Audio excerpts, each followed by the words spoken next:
Bismillahirrahmanirrahim. Assalamu alaikum, dear participants. Welcome to this session of textual study of the Quran. Today we will begin with the next set of verses, in particular verse 40 to 62. So in our previous sessions we have covered the first 39 verses, and as you would be knowing that they form the introduction to the whole surah. So you know that the surah is divided into various sections, and the first section is actually an introduction, and in this regard it is much similar to how we generally arrange an article or book that we might write. In general, we start off with an introduction, we have a conclusion, and then we have a main body or a main text. So this surah also, you will see as we go along, follows exactly the same pattern. The first 39 verses, they constitute its introduction. It's like a prelude to the whole discussion. And you will also see that from here, which is verse 40, where we'll start, that the real addressees of the surah, they are addressed, and they are the Jews and the Bani Israel. And this address will continue, and near the middle of the surah, you will find the believers being given this position that the Israelites are being deposed from their position of Shahada and their bearing of witness to the truth. And in their place, a new ummah is being installed. So basically, we are now into the main part of the surah. The earlier part, which was the introduction and prelude, of course, we knew from its study that it addressed the Prophet Muhammad ﷺ earlier on, gave him assurance, and in between that address, once it was finished, we found that the idolaters of Medina were also addressed, because we know that they too lived. I mean, idolaters just did not live in Mecca, they also lived in Medina, so they also needed to be addressed. So let us now start off with this set of verses that we are going to study. So our pattern would be the same, that I will translate one paragraph, explain some of the important aspects of that paragraph, and then you can ask questions related to that paragraph, and then inshallah we'll move ahead. So starting off, Ya Bani Israil uskuru ni'mati allati an'amtu alaykum wa awfu bi ahdi ufi bi ahdikum wa iyaya farhabun. O Israelites, recall my favor which I had bestowed upon you, and keep my covenant. I shall keep yours, and keep fearing me, and profess faith in this Quran which I have revealed in confirmation of what you have. So I've just moved a little ahead of the actual translation in Arabic. Wa aminu bima anzaltu musaddiqan lima ma'akum وَلَا تَكُونُوا أَوَّلَ كَافِرٍ بِهِ. So it says that profess faith. When it says aminu, profess faith. And of course, here the reference is to profess faith in the Quran. Aminu bima anzaltu, because it says that this is what has been revealed, which I have revealed in confirmation of what you have. So the Almighty is telling them that if you keep your covenant, I'm going to keep my covenant, and profess faith in this book that I have revealed, and this is in confirmation of what is already before you, and do not be the first people who deny it. وَلَا تَكُونُوا أَوَّلَ كَافِرٍ بِهِ وَلَا تَشْتَرُوا بِآيَاتِي ثَمَنًا قَلِيلًا وَإِيَّايَ فَاتَّقُونَ. And do not sell my revelations for a paltry price, and fear my wrath. And then it says, وَلَا تَلْبِسُوا الْحَقَّ بِالْبَاطِلِ وَتَكْتُمُوا الْحَقَّ وَأَنْتُمْ تَعْلَمُونَ. And do not mingle truth with falsehood. This is an effort to hide the truth, and do not try to conceal the truth deliberately. So this is something that has to be understood. تَكْتُمُوا الْحَقَّ وَأَنْتُمْ تَعْلَمُونَ. So hiding the truth, and that too deliberately. And then the verses go on. وَأَقِيمُوا الصَّلَاةَ وَآتُوا الزَّكَاةَ وَارْكَعُوا مَعَ الرَّاكِعِينَ. So the translation is, and be diligent in the prayer, and pay the zakah, and you also bow down before God with those who do so. So, أَقِيمُوا الصَّلَاةَ وَآتُوا الزَّكَاةَ وَارْكَعُوا مَعَ الرَّاكِعِينَ. And then أَتَأْمُرُونَ النَّاسَ بِالْبِرِّ وَتَنْسَوْنَ أَنفُسَكُمْ وَأَنْتُمْ تَتْلُونَ الْكِتَابَ أَفَلَا تَعْقِلُونَ. Do you urge people to virtue and forget yourselves, even though you recite the book of God? Then do you not understand? أَفَلَا تَعْقِلُونَ. Do you not understand? وَاسْتَعِينُوا بِالصَّبْرِ وَالصَّلَاةِ وَإِنَّهَا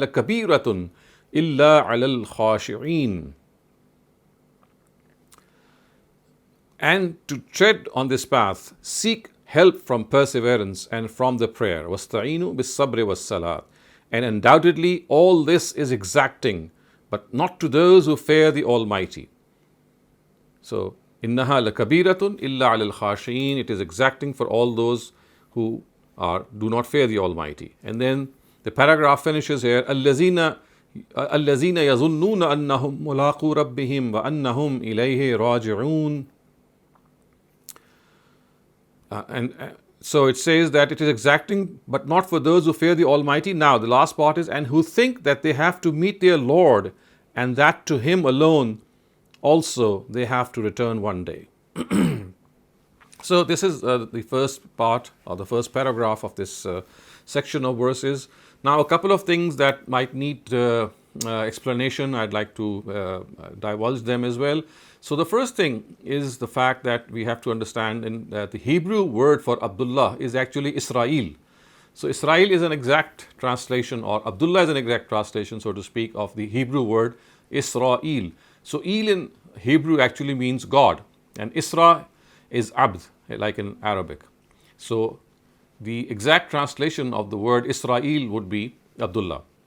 So basically, this was the title of the prophet Jacob, and he was given this title in the Bible. We know in the Old Testament he is regarded to be Israel, and therefore the progeny of Abraham, which started from Isaac actually, and then went on from Jacob to Joseph and all the way up to Jesus, which had a stream of long stream of prophets coming in them for almost 2,500 years, or at least 2,000 years. You see that this was the singular honor which they occupied, in which a whole nation was chosen for the position of Shahada. And if you see that the words are, Ya Bani Israel, uzkuru ni'mati allati an'amtu alaykum.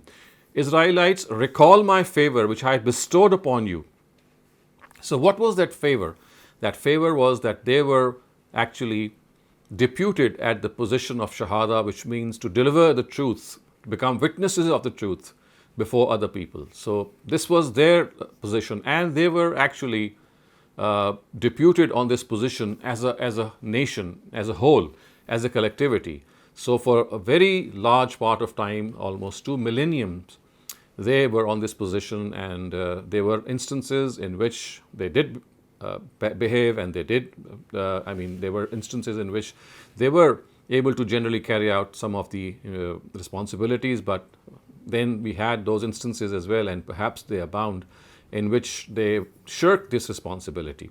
So what is happening is, to remember that the Quran is addressing them right in front of them. They are standing there, the Jews are standing there in Medina, and the Quran is telling them that, recall, O people of Israel, O Israelites, O Bani Israel, that the favor of Shahada, the favor of choosing you for this purpose. And this is from here you can see that the whole issue of the chosen Ummah has arisen in the minds of the Bani Israel, or the Jews, and it still is with them, because they think that they have not been deposed. The fact is that the Almighty did call them to this position, He deputed them to this position, but then, as we shall see later on, because of their misgivings and misdoings, they were deposed, and they no longer enjoyed that position. But the Israelites of today, or the Banu Ibrahim, or let's say the Jews of today, they still think that they hold this position, and they think that they are the chosen people of God.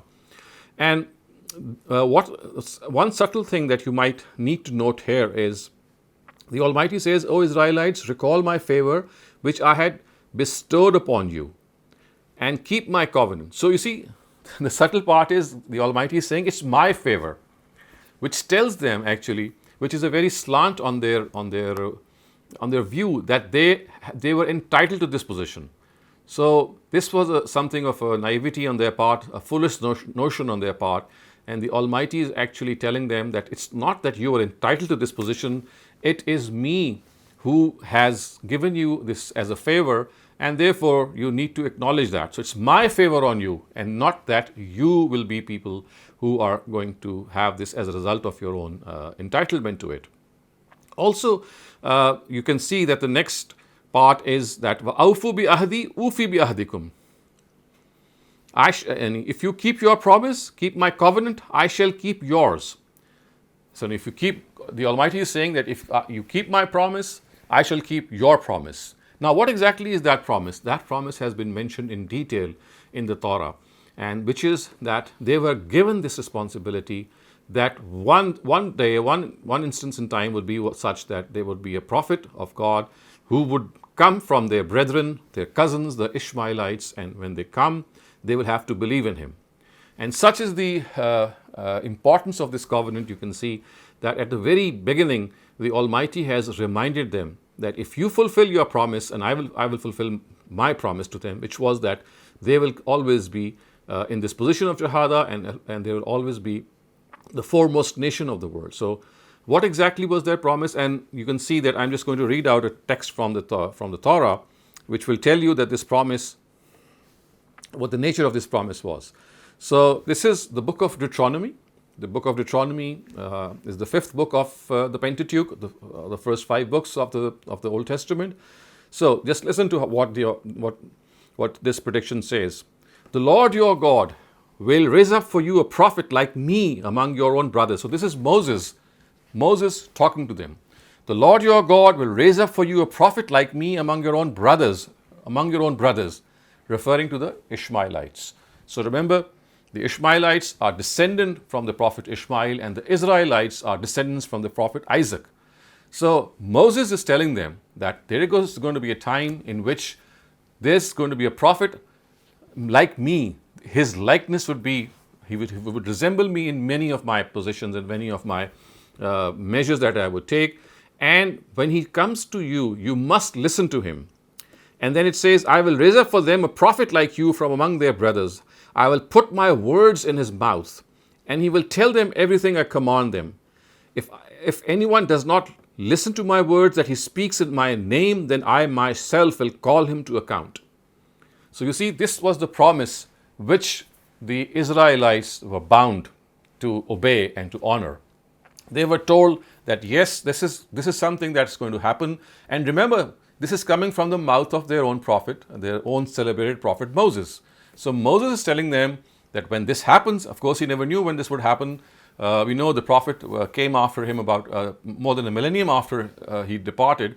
So all that Moses did was that he took this covenant that whenever that prophet comes from your cousins, from the other branch of Banu Ibrahim, you will have to honor him, you will have to follow him.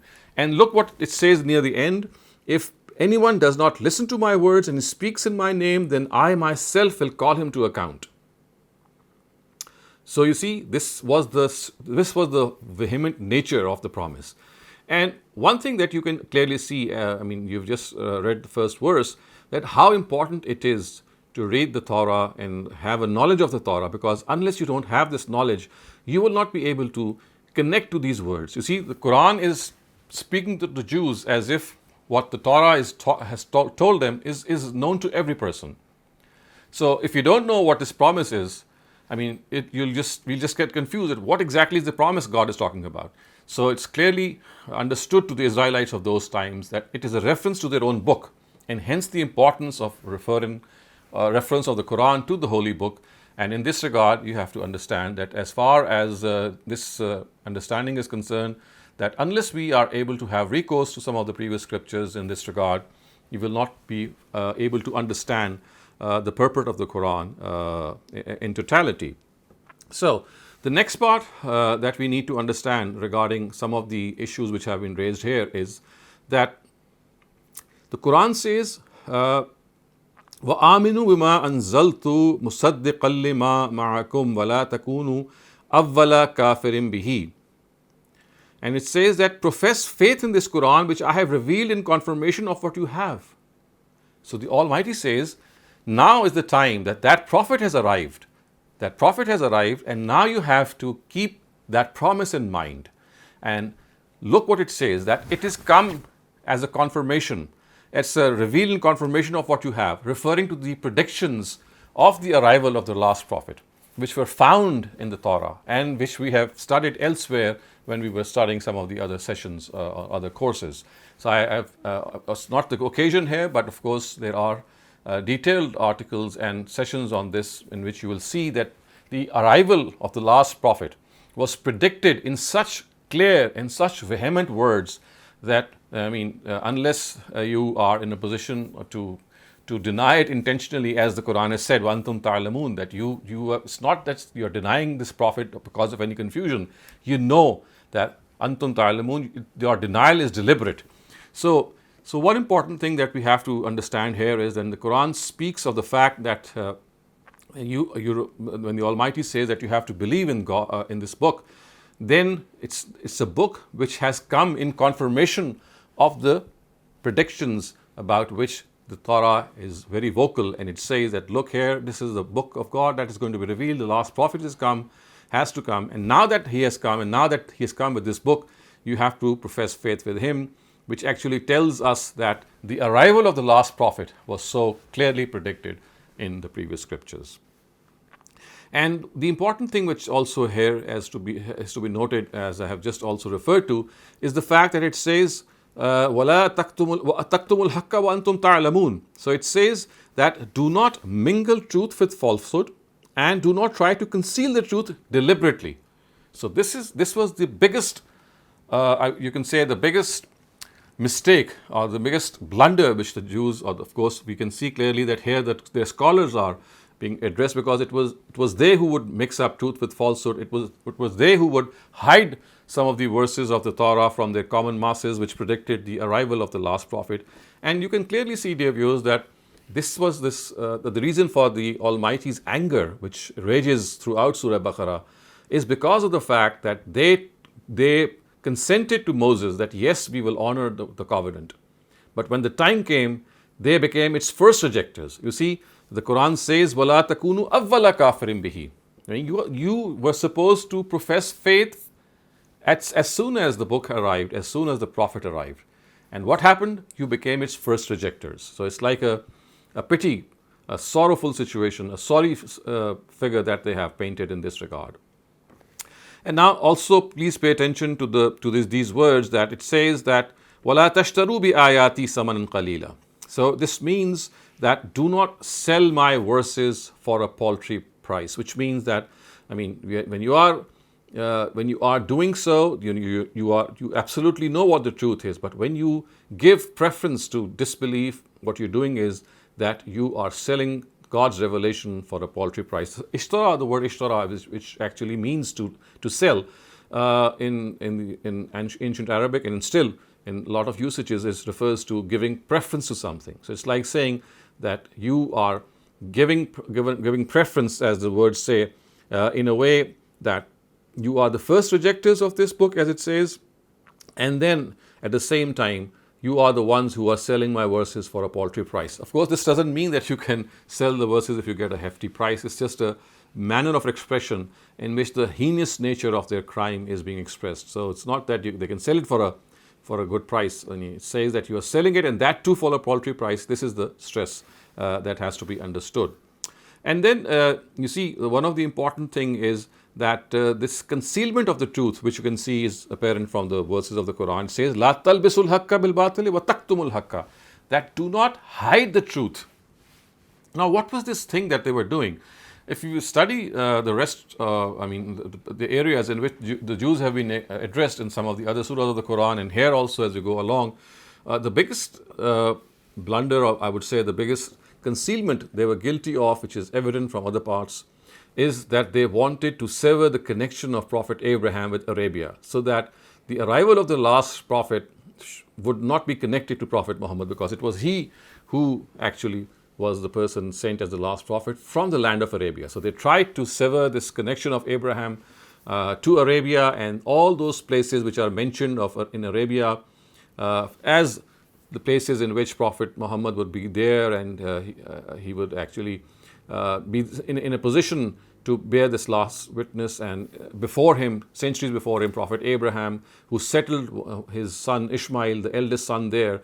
So all the places like the seven trees or the Beer Saba, and you'll find them being severed. Even the valley of Mina, or the whole place which is called Marwa, you'll find them that they actually dislocated the Marwa, which was found in Arabia, and they had it actually on the map of Palestine, so that the connection would be severed from Prophet Abraham.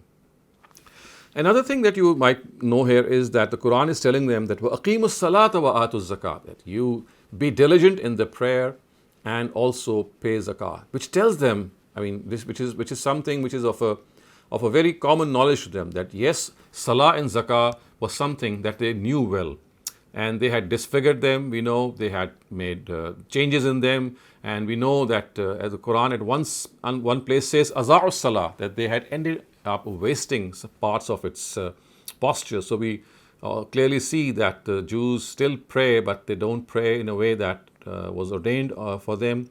Thus, they don't kneel, they don't prostrate, they just stand in prayer.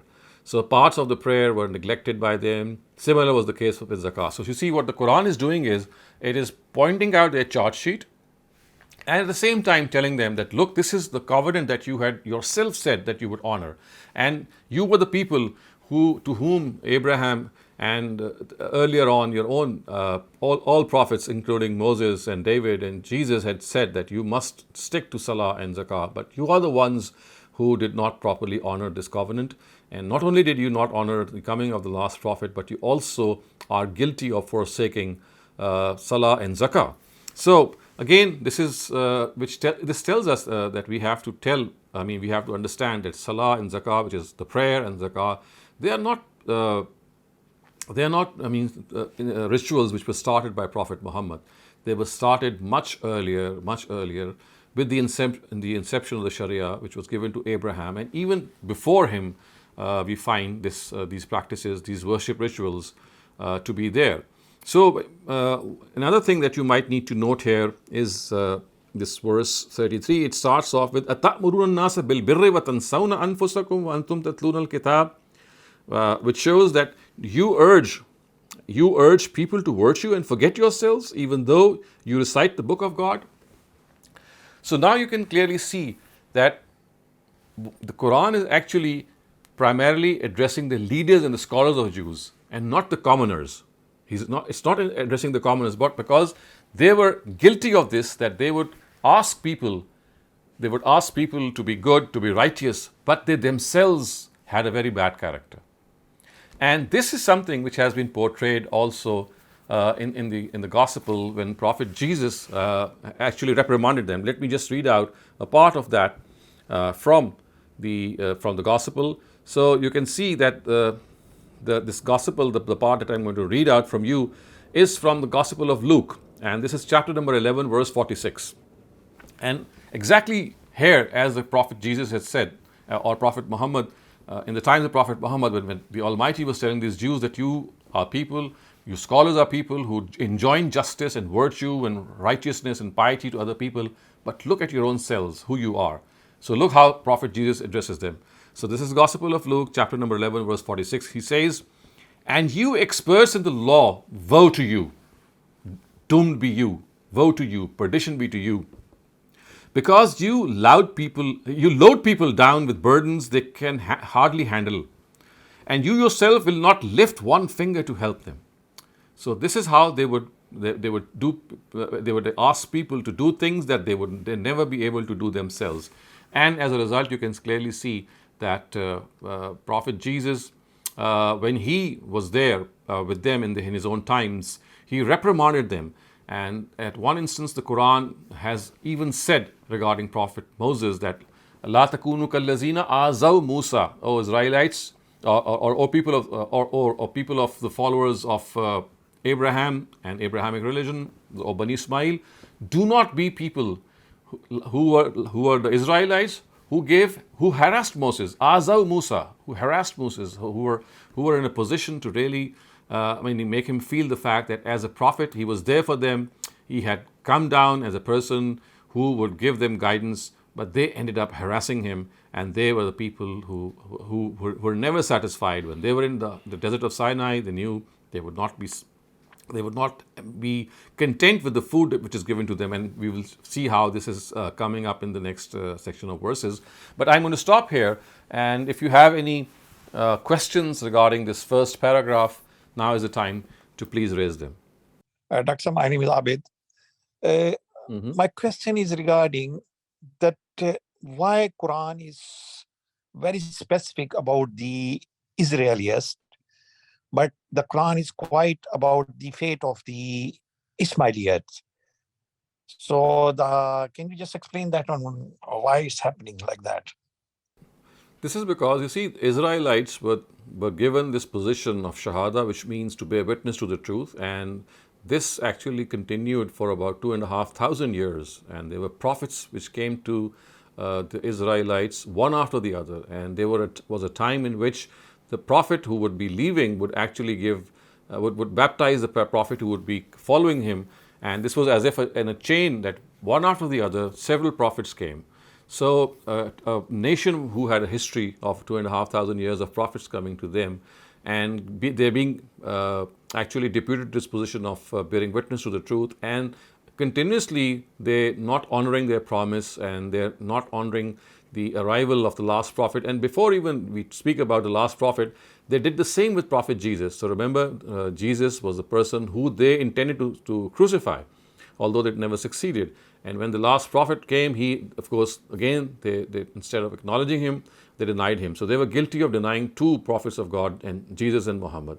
So this was a story of the fact that after Prophet Abraham, the Almighty had actually divided the delivery of the truth, or the dissemination of the truth, into a whole nation. So the Israelites were the first who were chosen for this task, and once they became guilty of that, they were deposed. Now, as far as the Ishmaelites are concerned, they were the ones who were given this position after the Israelites were deposed.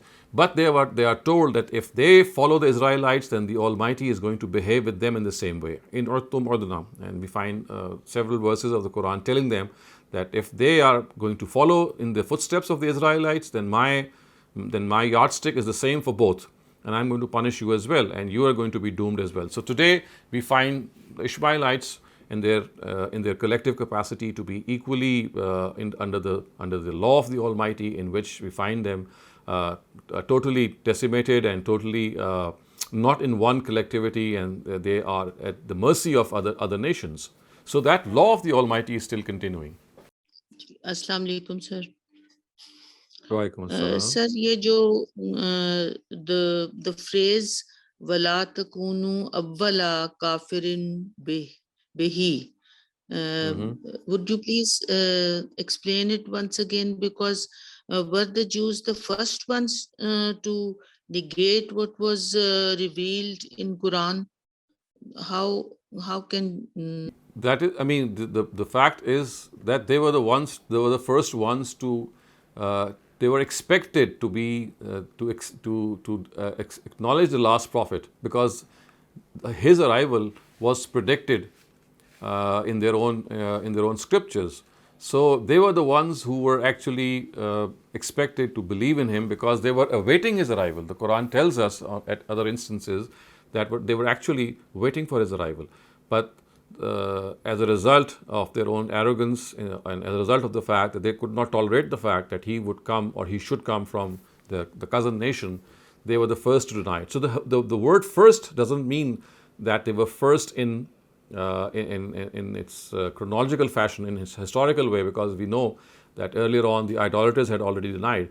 Here it actually is an expression to tell them that you were the people who were expected to accept the prophet and take lead in that, and to be foremost in accepting him.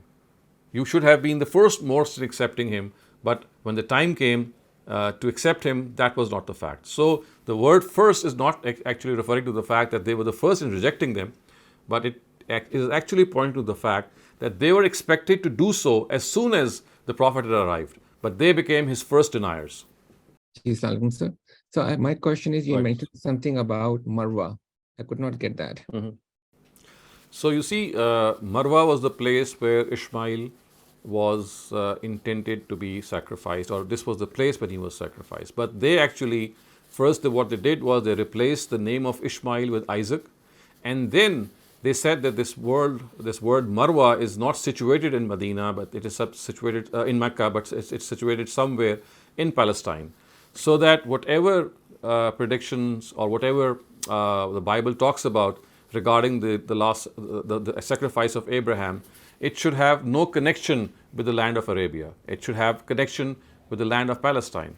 And because we know that in the land of Palestine, Isaac was actually, and his progeny, they were settled there and they were made to inhabit there, the land there. So their whole enterprise was to sever the connection of Abraham with Medina. So if it was somehow the people were made to believe that Abraham never came to Medina, to land of Arabia, and he remained in Palestine, and the sacrifice which is being talked about was also of Isaac and not of Ishmael, and the place which is called Marwa is also situated in Palestine. So this would actually, as you can see, be very effective in telling people, well, everything or all history which is going to take place later on is going to be in the land of Palestine and not in Arabia. Dr. It's a continuation of the first question I asked. So can we consider, so whatever happened to the Ismailiyat after Banu Umayyah, Banu Abbas, and after the Banu Osmani Sultanate is the punishment the God has given to the Ismailiyat? Can we see that like that? Or we can... No, actually, you see, Ishmaelites, basically, they were the people who lived in Arabia in those times. They were the Sahaba in those times, and their own collectivity continued as far as the Caliphate continues. But you can see that in various instances and various periods of time, they could not behave as one collectivity. And as soon as the Umayyads took over, or the Abbasids took over, all of them, they had their own pitfalls and they were faced with the same situation. So the whole process is not just confined to a few moments in history or a few dynasties. It's basically something which is continuing ever since the Ummah was constituted. Yes, in the first 30 years, maybe in the rightly guided caliphate, this was there they were there as a collectivity. They were discharging their duty, but later on, as you can see, that this decadence set into them, and slowly and surely they lost their position of authority and their position of bearing witness, and that has continued ever since. Assalamu alaikum warahmatullahi wabarakatuh. Wa alaikum assalam. Doctor, I was asking whether they believe that Ismail alayhi salam was a prophet or not. Do Jews believe that? Well, I mean, that I'm not very sure of if they believe him as a prophet or not, but surely they do believe that he was not the son who was sacrificed. They say they in their own scriptures they say it was Isaac who was sacrificed, and I think that yes, they did acknowledge him later on as a prophet to the best of my understanding, but I would need to check that. But you see, the real thing that we have to understand here is that once they replaced the name of Ishmael with Isaac, the whole history got rewritten. So whether Ishmael was acknowledged by them or not has become secondary, because to them, basically the last prophet or the last person who should come in that lineage should also be from their own lineage, which is the Israelites, and anyone who's outside the Israelites is not going to be believed by them. Okay. Is there any Bible में कुछ ऐसा है कि जिससे हमें पता चले कि ये इसको कंडेम किया गया, या फिर बाइबल में क्लैरिटी दी गई क्या बाद में कि इस ताल्लुक से? Regarding what? रिगार्डिंग की जो है ज़बी है जो हजरत इस्माइल अलैहिस्सलाम है, और ये इन्होंने जो किया है गलत है. So you see, if you study the Old Testament, if you study the Torah, they have clearly expunged the name of Ismail from there. All you'll find there is the name of Isaac.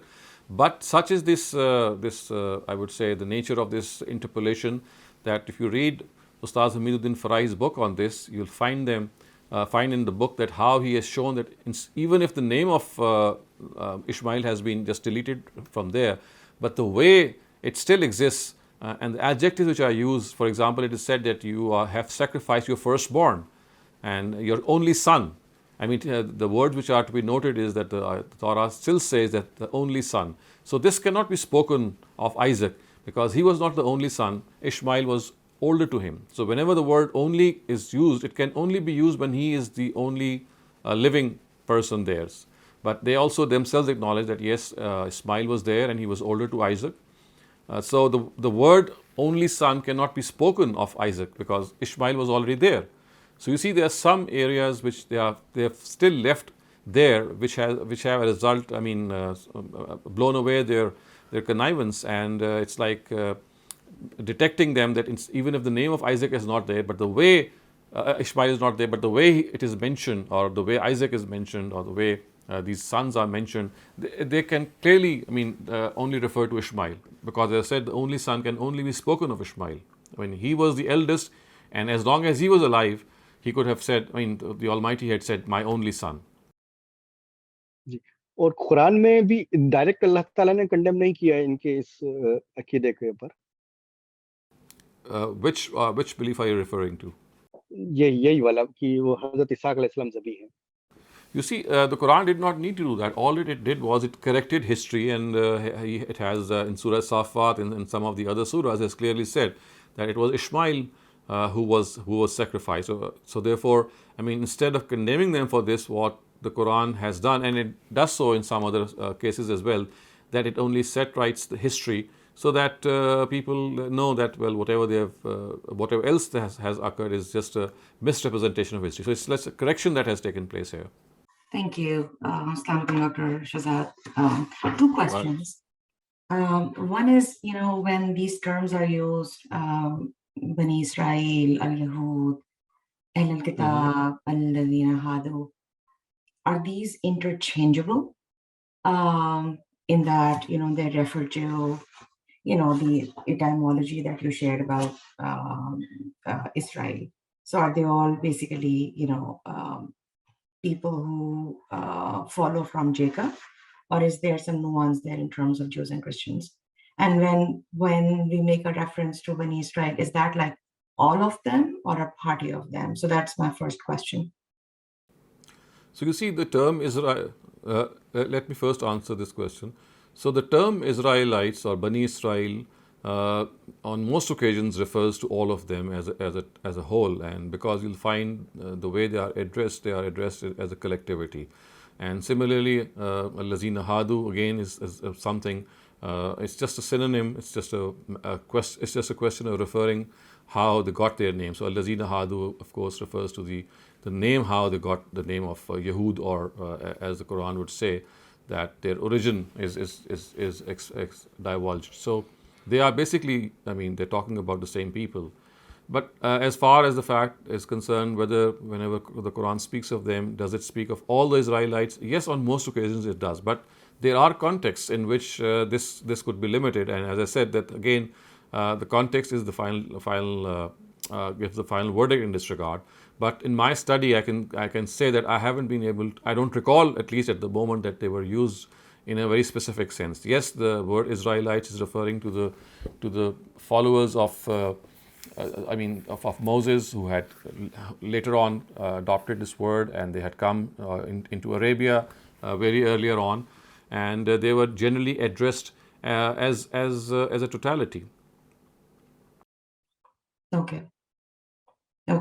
And does that also encompass, because we see this distinction between Nisar, and Yahud later on, but does the phrase Bani Israel address both of those categories or just the Jews? It does. You see, the Nazarenes or the Nasara, they were later on followers of Jesus, and of course they are now a distinct community. But so the Israelites were the ones who were the followers of Moses. So basically, we have the Nazarenes who were the followers of Jesus, and we have the Israelites who were the followers of Moses. And we know that they are two distinct communities, and precisely that is why they are addressed separately. So Nasara is the Quranic word for Christians, and Hadu or Bani Israel is the Arabic word for the Jews. अस्सलाम वालेकुम sir doctor. वालेकुम अस्सलाम. Sir मैं ये थोड़ा confuse इसमें हूँ कि since Bani Israel did not believe in Muhammad sallallahu alaihi wasallam being the last prophet, and they do not believe in Jesus as a last, so who are they waiting for as a last? They are waiting for. They are still waiting for a Messiah. So they don't believe in Jesus. They don't believe in Muhammad. So they are still awaiting the arrival of a Messiah. So they think. That's exactly what they are doing. Oh, so it has not been named like who is going to be. No. So you see, they are still waiting for the for the arrival of the Messiah, and they think that the third temple, the third time that the temple is going to be built is by him once he arrives. and then he'll have that empire of the greater empire of Prophet David as addressed, as is referred to in the Bible, or under their own understanding. Okay. Jazakallah khair, sir. Thank you. Many thanks, sir. We don't have any more questions. Thank you. Okay, so let's now move on to the next set of verses. I'll read 2 paragraphs because they are shorter ones. So the first is Ya Bani Israel uskuru ni'mati allati an'amtu alaykum wa anni faddaltukum 'ala al-'alamin wattaqu yawman la tajzi nafsun 'an nafsin shay'an wa la yuqbalu minha shafa'atun wa la yu'khazu minha 'adlun wa la hum yunsarun. O Israelites, recall the favor I had bestowed upon you and the fact that I had exalted you above the people of the world, and fear the day when no soul shall be of use to any other in any way, to another in any way, and no intercession shall be accepted from it, and neither any compensation shall be taken from it, nor shall people receive any help. So you see that the first paragraph, which consists of 2 verses, it starts off with the same verse in which the previous set of verses had started off. Exactly the same expression, Ya Bani Israel. So you see, it started off with Ya Bani Israel. Now that address is taken up once again. And the Jews are informed that the place of exaltedness and superiority they had in this world was merely because of God's favor. It was not that they were entitled to it. And it was not because of their tribal nobility which they thought. So therefore they must not be overcome with conceit and vanity. And as far as the calls of their faith are concerned, they have to understand that this is where the Almighty is coming from, that He has sent the last prophet to which they were bound, and as a result, they had to follow him. And the implication is also that the Almighty, leaving aside all other nations, has specially selected the Jews. So you see, it says, Anni faddaltukum alal alamin. I have set aside all other people and chosen you to be the witnesses of the truth before other nations of the world. So the Almighty will reveal the truth before these nations through the Jews, to the extent that these nations are left with no excuse to deny it. So in other words, the task of Itmam al-Hujjah, the task of delivering the truth in its ultimate extent, was the task which they were actually, what was made mandatory upon them. So when it says that as far as the Quran is concerned, that the favor which it talks about is that that the Almighty has exalted them. Remember, the words are Anni faddaltukum alal alamin. I have given you superiority over all other nations. What is the superiority? As I said, the superiority actually is that now they are witnesses to the religion of truth, and now they are responsible of disseminating this to other nations of the world. Okay, so the next thing that you have to understand from this paragraph is that the Jews should not remain under the misconception that since they are the progeny of such great prophets of God as Abraham, Isaac, and Jacob, they would be salvaged in the hereafter merely because of this association. So you see, the words are وَاتَّقُوا يَوْمَ لَا تَجْزِي نَفْسٌ عَنْ نَفْسٍ شَيْئًا. That fear the day when no soul shall be of use to another in any way, and no intercession shall be accepted. So they thought that because they are the chosen people, they are people who are the followers of Abraham and Isaac and Jacob, they would be salvaged in the hereafter merely because of this association.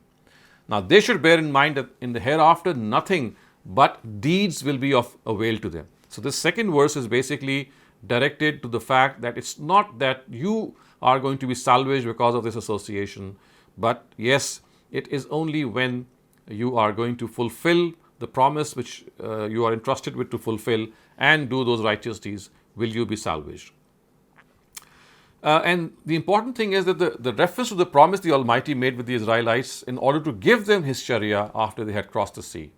So the period of 40 nights was necessary for the mental training that was required for them, which is coming up in the next part of the verse. It says, وَإِذْ نَجَّيْنَاكُمْ مِنْ آلِ فِرْعَوْنَ يَسُومُونَكُمْ سُوءَ الْعَذَابِ يُذَبِّحُونَ أَبْنَاءَكُمْ وَيَسْتَحْيُونَ نِسَاءَكُمْ وَفِي ذَلِكُمْ بَلَاءٌ مِّن رَبِّكُمْ عَظِيمٌ.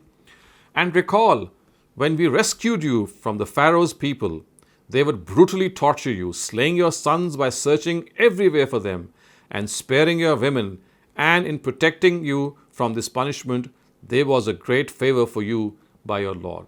So the period of 40 days and 40 nights, as you'll see, is coming up later on. It tells us how the Almighty instructed the rest of the Israelites, and the training period, which was not only meant for Prophet Moses but the rest of them as well. We shall see at it goes through in the next part of this section of verses. But here, as you can clearly see, that they are being shown this part of the history, that how the Almighty actually protected them, how the Pharaoh was bent upon killing the young children, and he would kill those children, and he would let live the girls.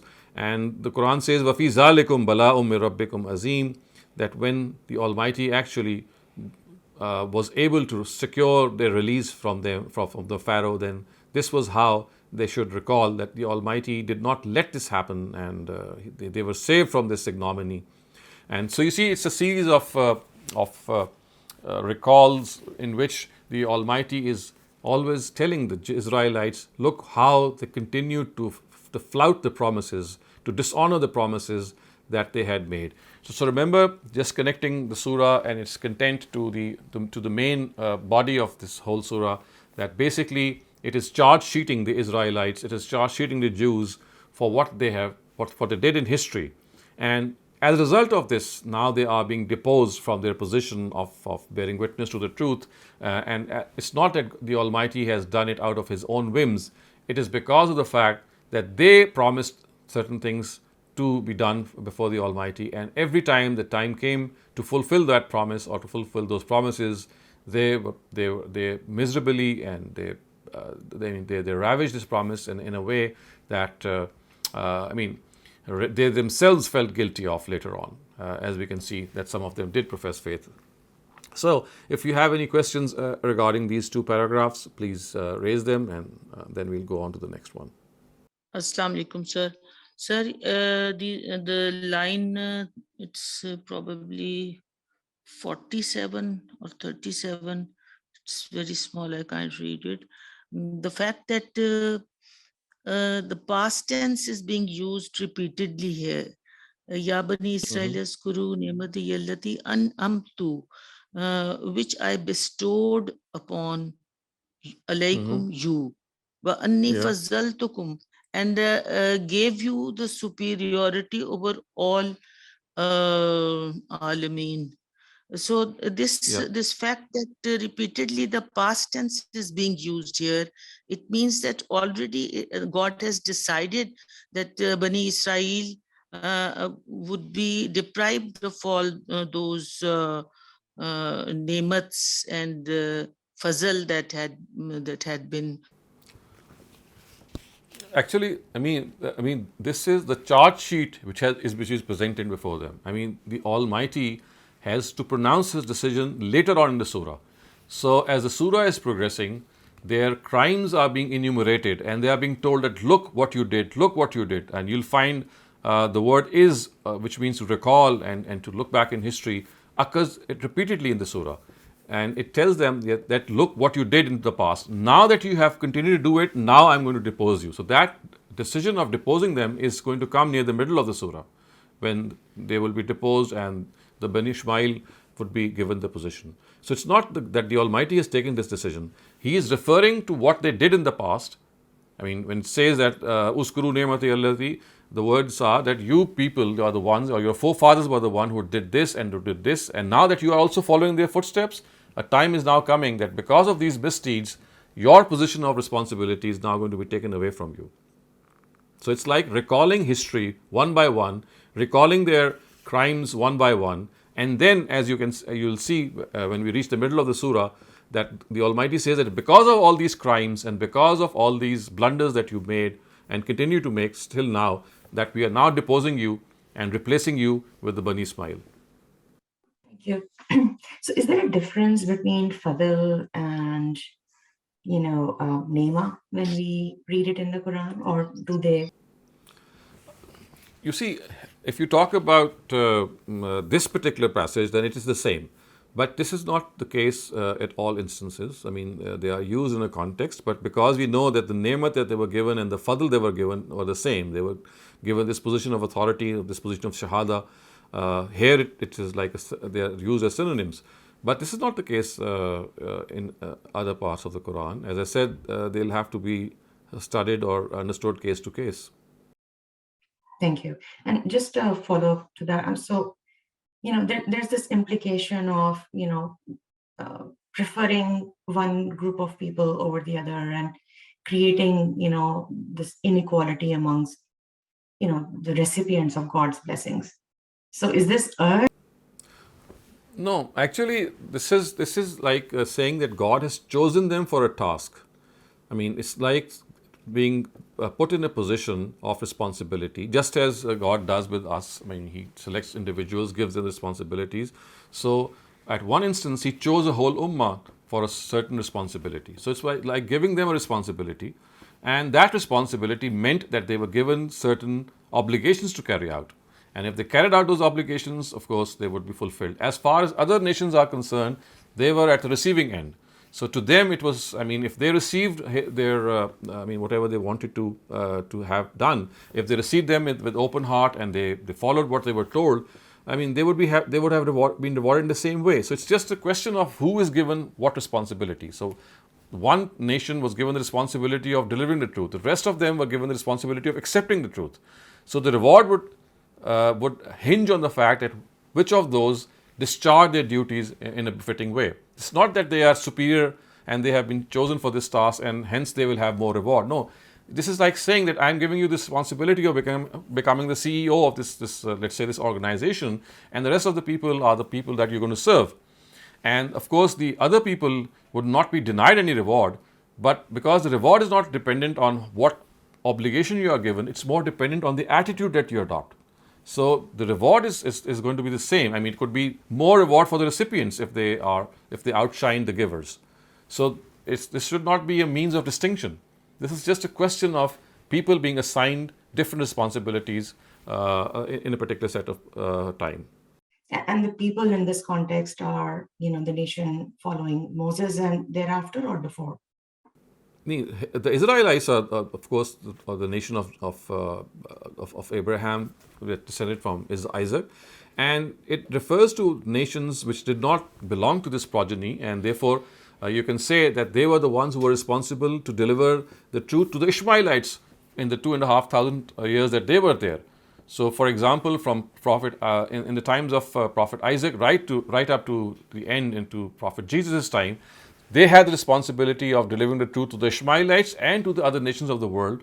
After all, there were other nations who existed alongside them. Assalamu alaikum, Dr. Shehzad. Thank you very much for all the explanation. I just wanted to ask, since you have studied Bible also in detail, does the Old Testament confirm or also reflects the same notion that Quran depicts here, which makes perfect sense, that if they're chosen for a task, and if you fail the task, then the task is given to someone else. Do we get anything like that from the Old Testament, or it's been completely changed? Thank you. No, as far as the fact is concerned that they were given this responsibility, and that is depicted in historical incidents. So you see, because that responsibility was shifted away from them once Prophet Muhammad arrived. So the Torah could not have spoken about that.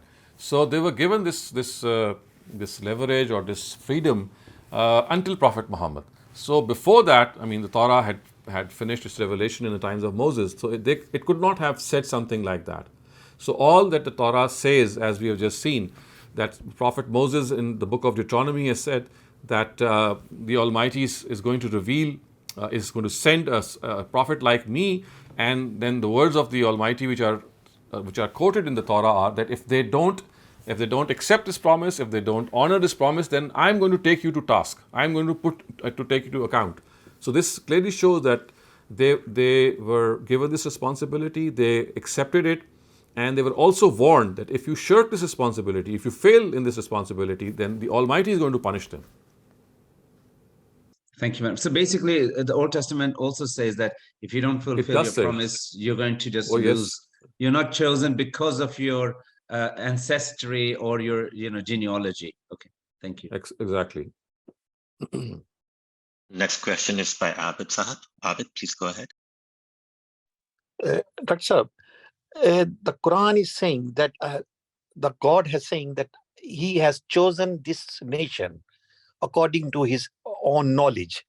How come God has chosen that knowledge on the basis of knowledge, and that nation is gone so far away from the things that God is required for them? When it is said that God has chosen a nation on the basis of His knowledge, it doesn't mean that they are people who are going to be successful.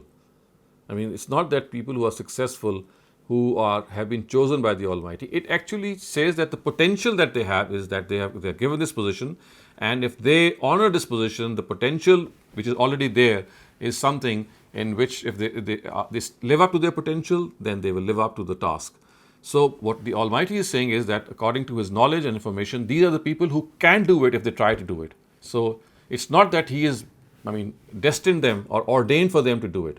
So it's like having the fact that in His own knowledge, He knows that these are the people who can fulfill the responsibility if they make that effort. So you see, the effort part has to come from them. God is just going to speak about the potential. Okay, so let's move on to the next part, the next set of verses. These are 3 paragraphs, in fact, these 3 very short ones. وَإِذْ فَرَقْنَا بِكُمُ الْبَحْرَ فَأَنْجَيْنَاكُمْ وَأَغْرَقْنَا آلَ فِرْعَوْنَ وَأَنْتُمْ تَنْظُرُونَ وَإِذْ وَعَدْنَا مُوسَى 40 لَيْلَةً ثُمَّ اتَّخَذْتُمُ الْعِجْلَ مِنْ بَعْدِهِ وَأَنْتُمْ ظَالِمُونَ ثُمَّ عَفَوْنَا عَنْكُمْ مِنْ بَعْدِ ذَلِكَ لَعَلَّكُمْ تَشْكُرُونَ وَإِذْ آتَيْنَا مُوسَى الْكِتَابَ وَالْفُرْقَانَ لَعَلَّكُمْ تَهْتَدُونَ. And recall when we parted the sea, taking you along with us, and in this manner saved you.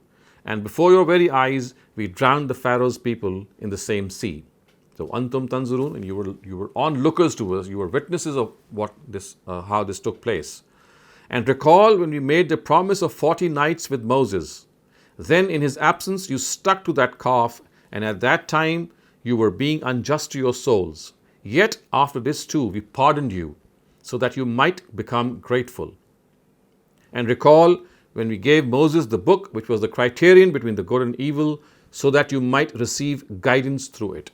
So you can clearly see that the Torah, or the book of God given to Moses, was also called the Furqan, which is the criterion of truth and falsehood. So once again, you can see that the Almighty is making them recall that look how things happened in history and how every time the hand of God came and saved them. So the promise of the Almighty made with the Israelites in order to give them His Sharia, this is that part of history once they had crossed the sea. So the period of 40 nights was necessary for the mental training that was required for them to become the recipients of a book.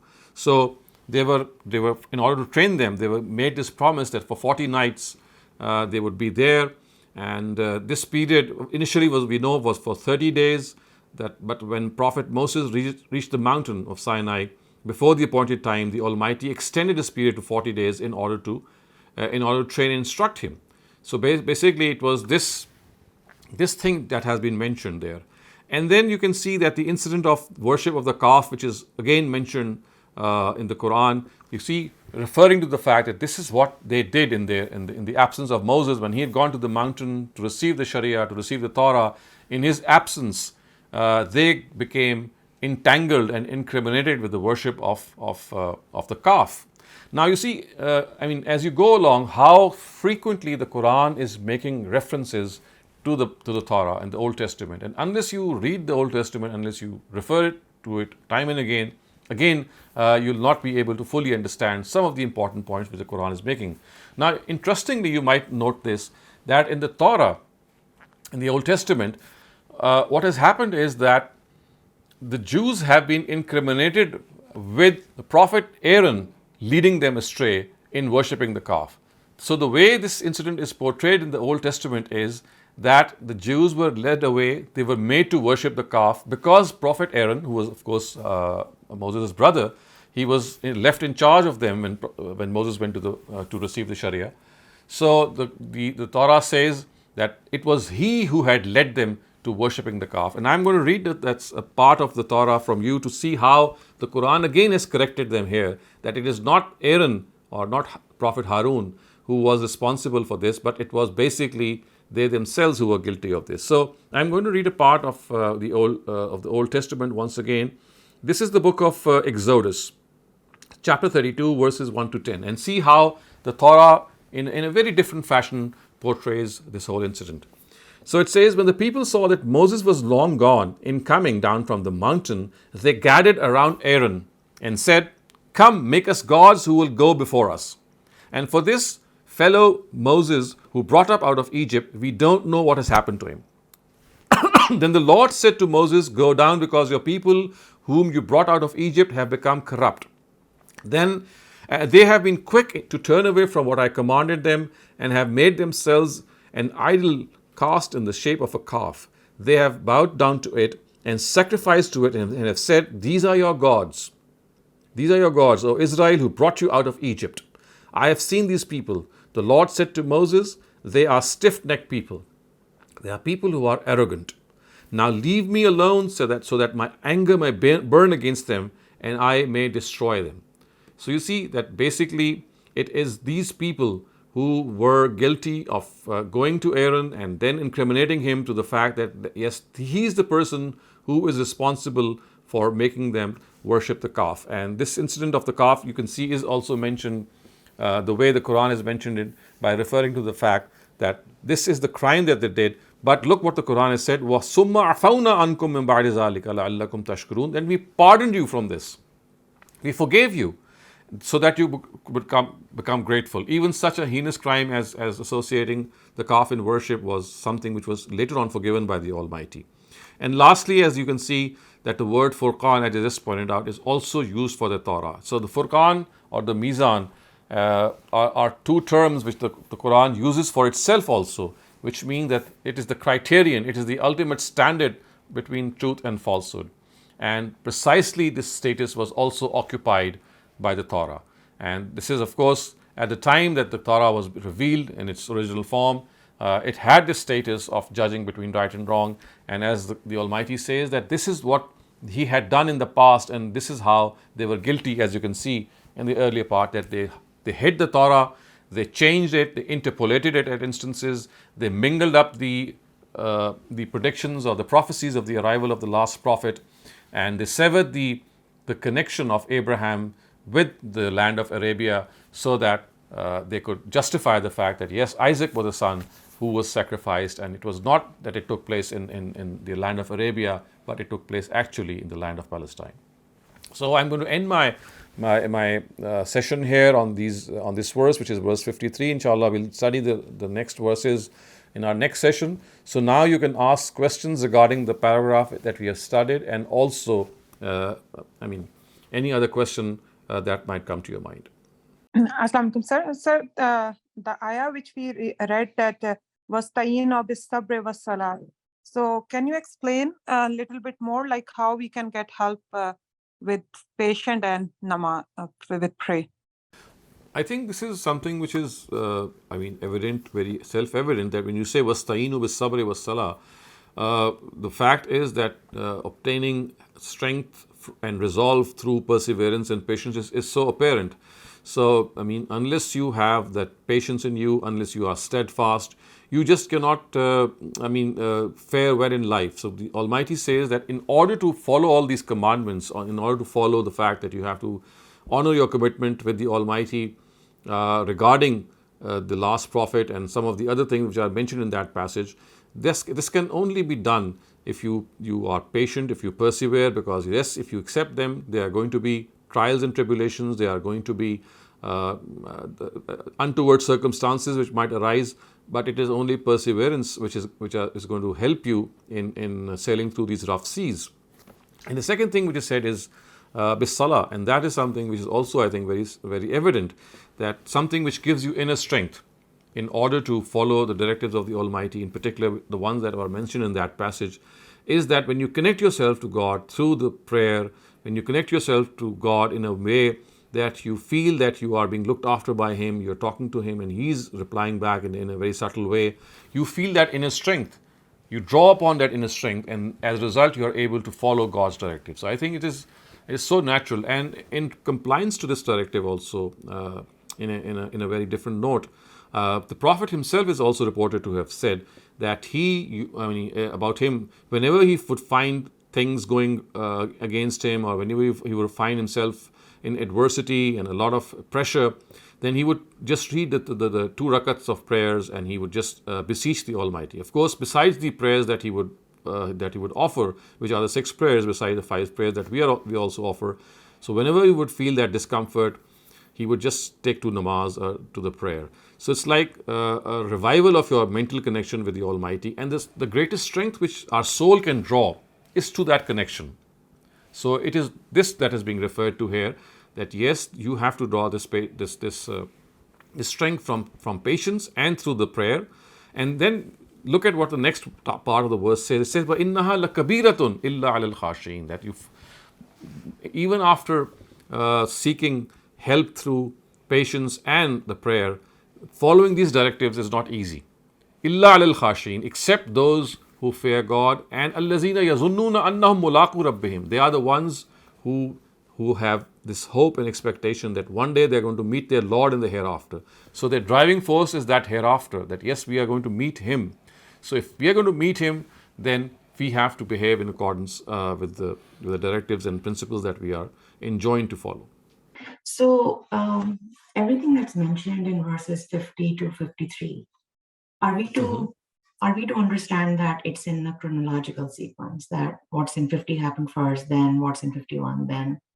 That's not the case. That's not the case. I mean, these are various parts of the history that are being referred to, and it's not necessarily chronological or historical. They are made to be. To recall them in a certain sequence, which is like telling them that look, this happened, and this happened. It's not that this happened in the same sequence. It's just that these are things which happened, and they were guilty of breaching and not fulfilling what they had been made to ask.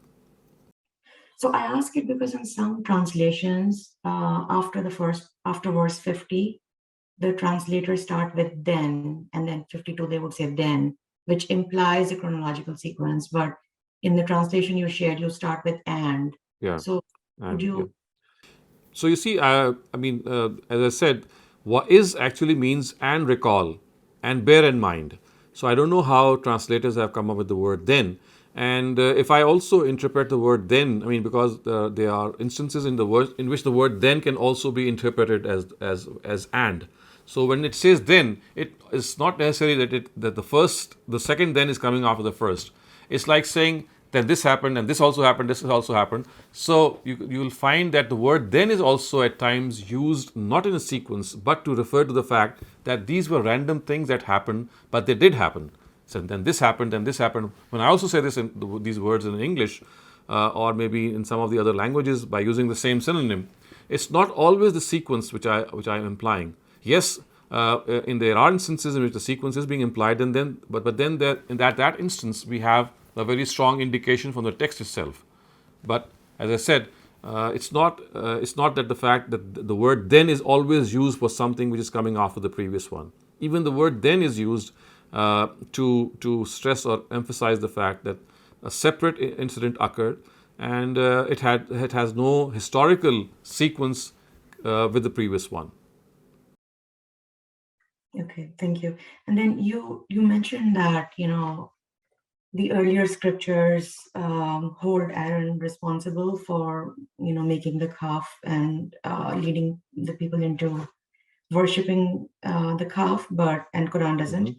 But and in the Quran, later it talks about it holds Samaritan responsible for having people worship the calf, but it still implies that the Samaritan was able to deceive a prophet, i.e. Aaron. Because later, Moses also asks Aaron, why didn't you come after me? And Aaron, says, don't blame me.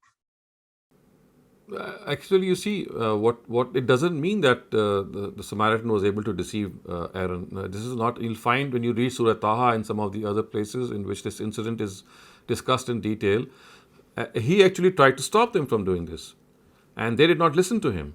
And I mean, as you can see, that because of the fact that Moses was long gone, and they had this inclination that they need someone to worship, and someone who can see from their eyes and see, I mean, visually observe, that they went as far as to do this. So it's not that, I mean, the Samaritan got the better of Aaron also. He, in fact, was the one who stopped them. And it was Moses who, in his anger, when he came back, he thought that perhaps Aaron did not do his responsibility. And that is why Aaron is reported to have said, "La ta'khuz bi lihyati," oh my brother, do not snatch my beard, or do not pull me by the beard. I am not the one who did this. It is this Samaritan who did this. So actually, in other instances or in other parts of the Quran, he has been absolved from this blame. But Moses wasn't gone for too long. He was only gone for 30 days or 40 days if you look at other places. Well, you see, when the way Moses was with them, he was giving them, I mean, direction every time that they needed this direction. He was with them for a long period of time when they were in that desert. So you see, these pitfalls, they don't need to come for a long, when a prophet is absent for a longer period of time. 30 or 40 days in the absence of a person who was there with them 24 hours is sufficient for any person, I mean, to be led astray. So remember, he was like a shadow to them. He was always there for them. Assalamu alaikum, sir. Sir, my question is almost similar to the one just asked before me. That the Bani Israel, they don't seem to be to have been believers, the staunch believers of what Moses have been telling them about God and all the injunctions and do's and don'ts about the religion. And so most of them, it seems that they just came out from the city just to get rid of the zulm of the king of that, what was that? Of the Pharaoh. The Pharaoh. They wanted to get rid of the zulm of Pharaoh, and they just accompanied Moses, and So what exactly is your question? Yes, you are right about that. Most of them so didn't what is? believe, sir, I think most of them didn't believe in that, in Moses, I mean, his religion or whatever he was teaching them. That is So why you see, in such a short period of time, they just got astray. You see, what happened is that, I mean, there were people who did believe in them. He had Joshua with him. He had Caleb with them. The Torah speaks of many people who professed faith in Moses. Yes, as a collectivity, they continued to bother Moses. But even from their own generation, we find the Jews ultimately in the times of Prophet Muhammad professing faith in Prophet Muhammad. So many Jews who existed, whose families existed from the times of Moses, they were righteous Jews. They were the ones who, in their private capacity or in their individual capacity, they professed faith in the last prophet. So the Quran actually speaks of those people in very laudable terms, that they were the ones who were actually waiting for the last prophet. And when he came, he professed faith in them. So you have to make this distinction that as a collectivity, yes, they were ones who were always, had their own, they wanted to follow their own, and they were consistently pestering Moses and later on other prophets as well. They were guilty of killing prophets as well, as the Quran says. So this was a collective crime that is being talked about in the Quran. But individually, as I said, there were many Jews who were righteous individuals, and as I said later on, they were so righteous that as soon as Prophet Muhammad arrived, they professed faith in him. Many thanks. And next question is by Imran. Imran, please go ahead. Dr. Shehzad, thank you very much. Just quickly, one question which I have thought about even before: why the Jews elected to make a calf, a golden calf? Like, why not another animal? What is there a connection between their history, in their history with calf, and does their own scripture says anything about their behavior?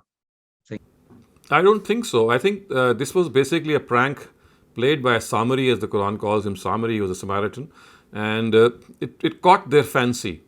I mean, when you make such a thing, and it also, I mean, there was a voice which came out of it, so it just caught their fancy, and they stuck to it.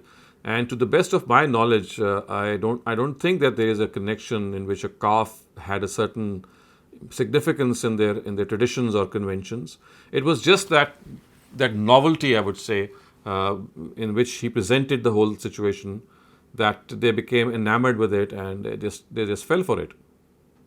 But why would people of Bani Israel would go for idol worshipping? Did they idol worship? Because they were next to idol worshippers in Egypt, but they themselves believed in one God.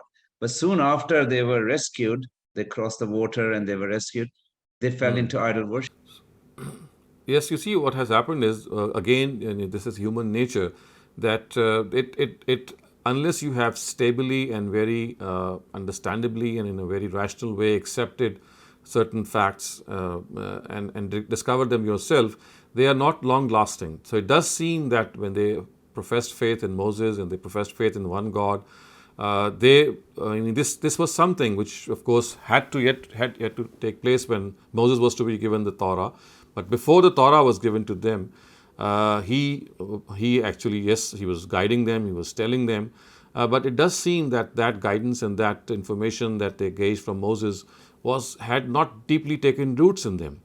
And because of their proximity to other people who were already incriminated with polytheism, and because of this human nature in which you feel that security, in which you think, yes, there is someone that I can visualize and someone that I can see, which is always there.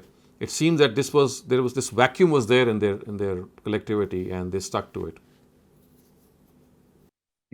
Many thanks. Next question is by Riaz. Please go ahead. Assalamu alaikum, Doc. Now we Alaikum understand assalam. at the end of the paragraph that Allah forgave them for believing in calf. But my understanding is that the people who believed in the calf were killed by their own brethren. Is that right? They were not forgiven. That's true. So you see, Afauna Amkum min ba'di zalika means that once this had taken place, they, as a collective, I mean, they were not destroyed collectively, but those who had professed faith and they were there, they were still made to survive, and they continued as people. So otherwise, such was the nature of their crime that they could have been totally destroyed and finished as a nation. But God forgave this collective mistake. So this forgiveness relates to the collectivity, that they still survived they continued to be a nation who was given this responsibility of disseminating the truth. So individually, yes, they were punished for the crimes that they did, and each individual who was guilty of this of shirk and polytheism, he was put to death. But as a collectivity, the Almighty forgave them. So this forgiveness relates to their collectivity, and as a result of which they continue to live as a person or as a nation that was chosen for this task. So they were not deposed at that time as they were later on. Next question is by Noshaba. Please go ahead. Assalamu alaikum. Sir, my question is, when we are reading these ayahs or any other ayat from the Quran, so what is the lesson for us, and how we find what we need to do in our daily life when we read it? So you see, this is basically history being narrated before the Ishmaelites, the followers of Prophet Muhammad, the Bani Ismail, the Sahaba, and the people of Arabia in those times, that look, this is what happened in the past. Look, this is how the Almighty, who had promised at the time of Adam, and when he was made to spread, and his progeny was made to spread and inhabit this earth, that he will send guidance at every instance of time, and people who would profess faith in that guidance would end up in paradise. So you see, you have to connect this to the very first promise which the Almighty had made when Adam and Eve were sent in this world. And he had said that whenever this guidance would come to you, if those who accept this guidance, they will succeed. So right after that, we have a whole series and progression of prophets being sent by the Almighty. And the last of this was, of course, the progeny of Abraham, who were then selected not on an individual basis, but as a whole race. So what the lesson that we can draw is that the that the promise which the Almighty made that He would send prophets of God to guide mankind every time they would falter was fulfilled. And in all the times, in all these times of these messengers, the Almighty actually made them visualize the hereafter by giving them a glimpse of a lesser day of judgment that took place on the face of this earth.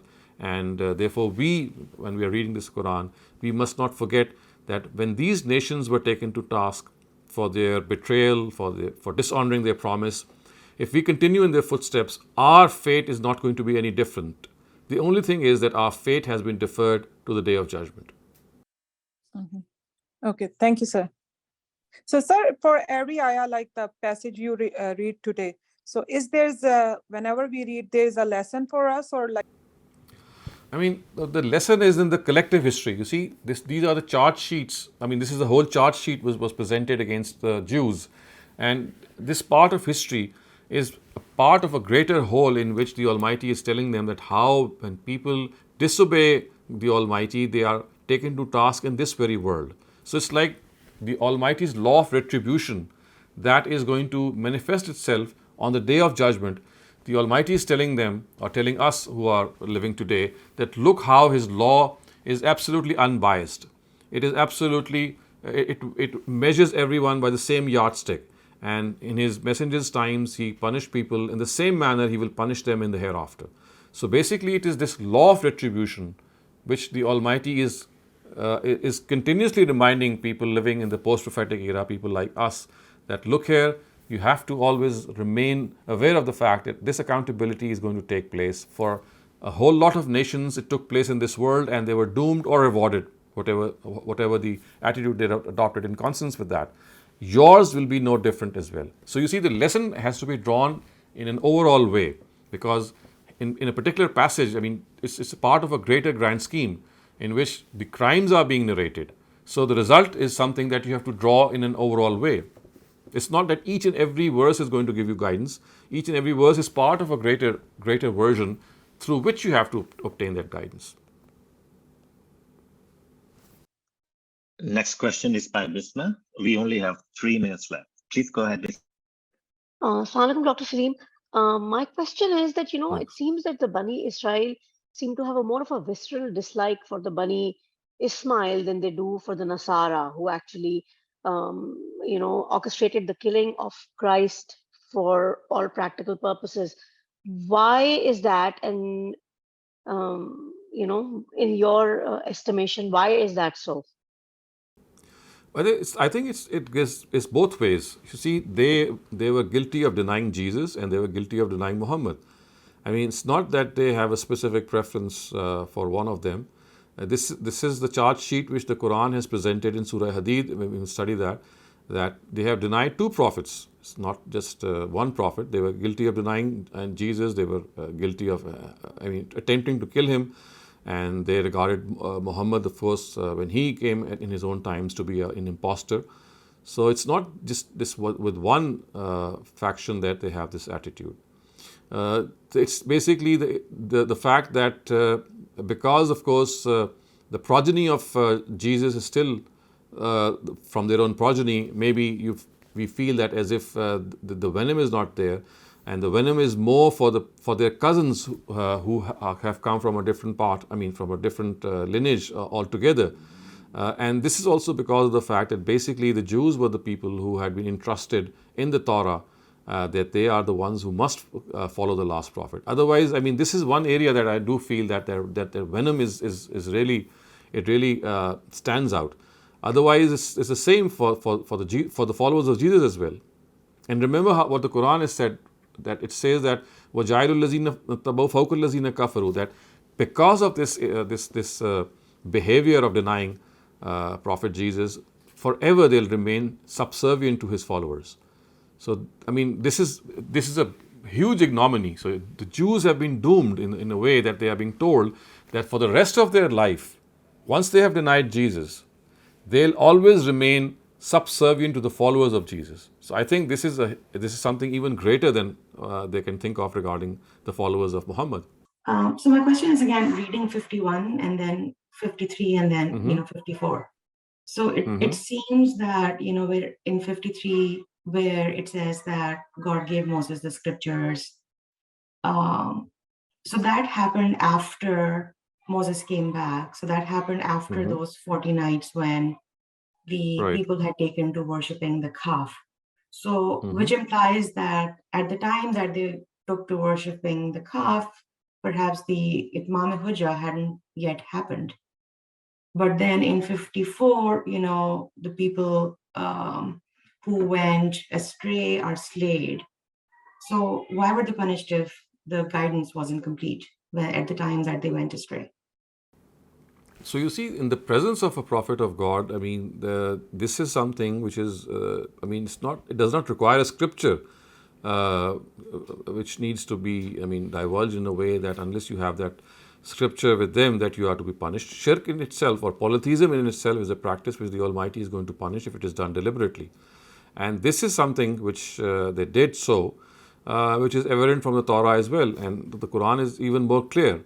So basically, as far as that Itmam al-Hujjah was concerned, this was something that was already there for them. I mean, they were the nation of a prophet. They were with him. The prophet was with them in Egypt. They had come out from Egypt. The truth had been conveyed to them. And basically, this Itmam al-Hujjah, at the time that they were put to death, had been done on them. I don't see this not happening. Thank you very much for attending this lecture today, all the dear participants and my dear teacher. Thank you so much for a wonderful time. Have a great day.